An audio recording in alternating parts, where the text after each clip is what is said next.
सो केमती अच्छा पिलाने भलरे अच्छा ना सेमती भलरे था स्वागत करुच्ची आप फेवरेट चैनल सुपर स्टडी को। तो पिलाने आपणकर +3 सेकेंड सेमिस्टर एजुकेशन ऑनर्स पिला आपणकर एबे एबे ही गोटे क्वेश्चन पेपर माने देखि पाछन तो 2026 एबे ही 2026 एड हूँ major paper 4 already major paper जदि 3 तुम देखी न क्वेश्चन पेपर तो सेटा चैनल अपलोड हो जाइए तुम मैंने देखिपर। तो देखा आपंकर सेमती पैटर्न रोचे 3 आवर्स तुमको टाइम दि 100 मार्क 1 मार्क 10टा रो मार्क्स 8टा मे बी 2 मार्क्स 9टा रुहे। तो चलो देखा। तो फास्ट क्वेश्चन देला कौन कि ये देख हाँ ये 1 मार्किया 10टा देती। फास्ट क्वेश्चन देती in the teaching test students learning performance is treated as dash variable. तो से कौन कहूँ हाँ सी कौन शिक्षादान कार्य शिक्षार्थी शिक्षण प्रदर्शन को डैश चल कहुए कौन कहुए कहल देखी। ऑप्शन देती निर्भरशील स्वाधीन हस्तक्षेप विभ्रांतिकर। तो आंसर कौन हम आंसर हम निर्भरशील बुझला डिपेंडेड हम बुझला। जीवा नेक्स्ट क्वेश्चन को। तापरे बी नंबर देला कि teachers usually explain concepts to students during dash phrases of teaching. तो से कौन कहूँ कि शिक्षक माने साधारणतः शिक्षार्थी मानू शिक्षणर डैश स्तर में संज्ञा गुड़िक बुझाई दिखती क्यों स्तर में कहल पूर्व सक्रिय मध्य सक्रिय पर सक्रिय प्रतिक्रिया कौन हम ना मध्य सक्रिय हम बुझला इंटरएक्टिव हम। तापरे जीवा नेक्स्ट क्वेश्चन की देला teachers colours names belongs to dash live of teaching. से कौन कहूँ कि रंग मानक नामर शिक्षादान डैश स्तर शिक्षण अटे क्यों स्तर शिक्षण अटे क्यों स्तर ना ज्ञान नॉलेज स्तर शिक्षण अटे। तो पिला माने इंग्लिश जहाँ अच्छी टे पढ़ीदेव कारण इंग्लिश पढ़ला बहुत लेट होची एटा इंग्लिश क्वेश्चन देखी जीवा। ओडिया रे मेजर बहुत सारा पिलांकर अच्छी तो मुझे लगी ओडिया रे पढ़ुची। देख कौन देला भ्रूणक ज्ञानात्मक शिक्षण तत्व रे शिक्षक माने छात्र छात्री मानंकु नूतन शिक्षण कार्य सहायता और मार्गदर्शन जोगाई दियंती एवं छात्र छात्री माने आत्मनिर्भर हेबा संगे संगे एही सहायता प्रत्याहार करिनियंती। एहा डैश भावे जनाशुना एहा को भावे जनाशुना कहल एटा को भावे जनाशुना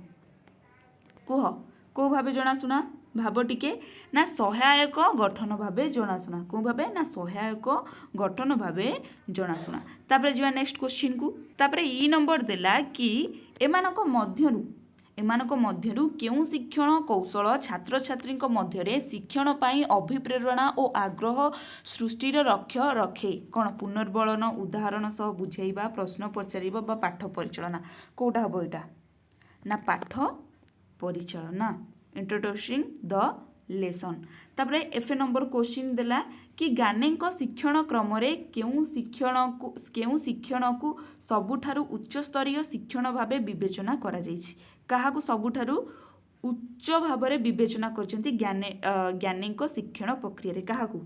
कह तो काहाकू ना समस्या समाधान को काहाकू ना समस्या समाधान को। तापरे देला कि शिक्षादान और शिक्षण पाई गठनात्मक धारा एक डैश केन्द्रिक धारा अटे केउ केन्द्रिक धारा अटे कहल केउ केन्द्रिक ना छात्र छात्री केन्द्रिक धारा अटे। तापरे जीवा नेक्स्ट क्वेश्चन।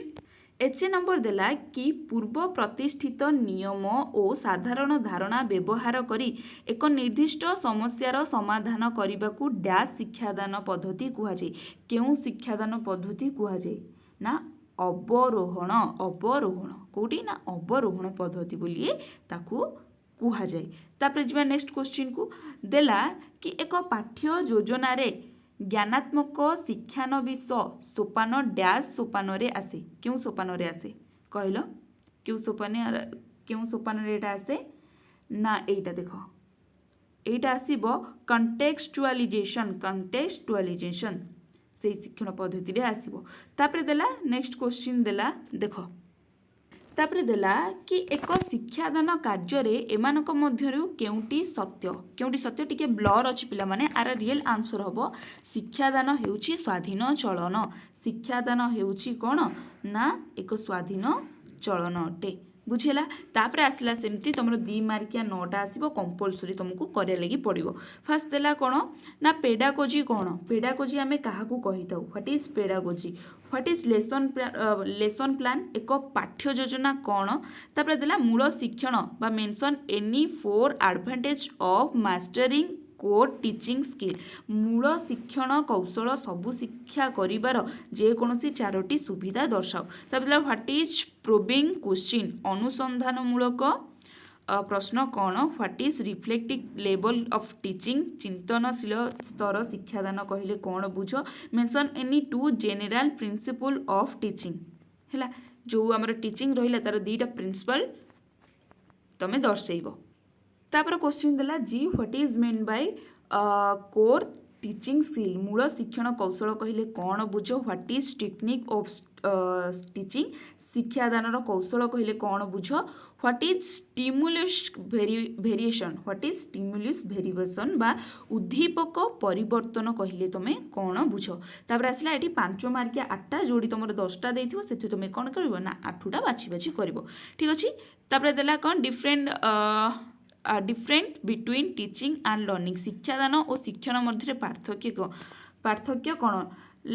तापर देला list any 5 maxims of teaching जे कौन 5टी शिक्षादान सूत्र लेख explain the variables involved in a teaching text एक शिक्षादान कार्य अंतर्भुक्त चल राशि मानक बुझाई दियो बुझिला तापर जीवा नेक्स्ट क्वेश्चन को तापर देला different among approaches method and teaching of technique of teaching जोटा कि डायरेक्ट क्वेश्चन मु आपन को सिलेक्शन देइथिली तापर देला list the activity during pre active phrases of teaching तापर देला what are the advantage of ICON models lesson plan ICON lesson plan रो कौन सबू योजना बा सुविधा रही ताकू सबू तुम व्याख्या करिवो तापर देला explain the nature of descriptive theories of teaching तो वर्णनात्मक शिक्षादान तत्व मुझे तत्व भितर जहाँ भी है तुमको गोटे पकेब 5 मार्किया पकईथिबो नहले लॉन्ग क्वेश्चन पकईथिबो तापर देला what are the advantage of using probing question अनुसंधानमूलक प्रश्न व्यवहार सुविधा सबू कौन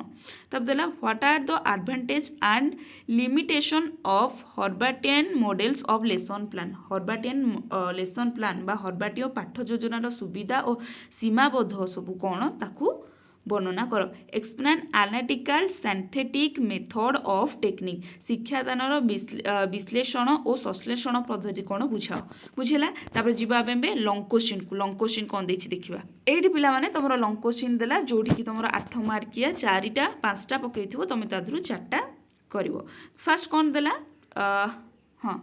भ्रूणक ज्ञानात्मक शिक्षारण तत्व को बुझाओ देख तत्वर मु कहितली 2टा आसीबो नहले गोटे आसीबो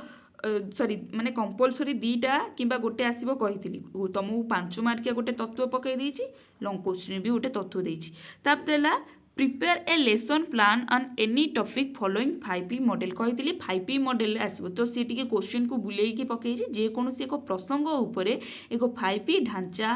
पाठ्य योजना प्रस्तुत कर माने तुमको देछि तमे आज गोटे 5P पाठ्य योजना प्रस्तुत कर टिके बुलेकी दे दीजिए बट मुझे सिलेक्शन देइथिली discuss psychologically principle of technique शिक्षादान मनोस्तात्विक नियम सबू आलोचना कर डायरेक्ट क्वेश्चन तापर देला explain the communication theory of teaching with advantage and limitation सुविधा और सीमाबद्ध सह शिक्षादान वार्तालाप तत्व बुझाई दियो तापर देला नेक्स्ट क्वेश्चन शिक्षादान और शिक्षण पाई गठनमूलक तत्व बुझाओ गठनमूलक तत्व कौन रहिला ताकू बुझेब बुझेला तो मुझे तुमको प्रश्न करुच्ची कि आम सिलेक्शन रू केतेटा लॉन्ग क्वेश्चन और 5 मार्किया 2 मार्किया सब आसी कहे सब बेले सिलेक्शन को पढ़ तो एटा थिला तुम पाई गोटे क्वेश्चन पेपर आउ गोटे भी आसो एणिकी क्वेश्चन पेपर सब एग्जाम होउची क्वेश्चन पेपर सब मुझे आने को चेष्टा करुच्ची आ बहुत ही कष्ट ही से माने क्वेश्चन पेपर दौरान माने एग्जाम पाइले ही पिला भूली जाउछन्ती जड़े थिले मते देइछन्ती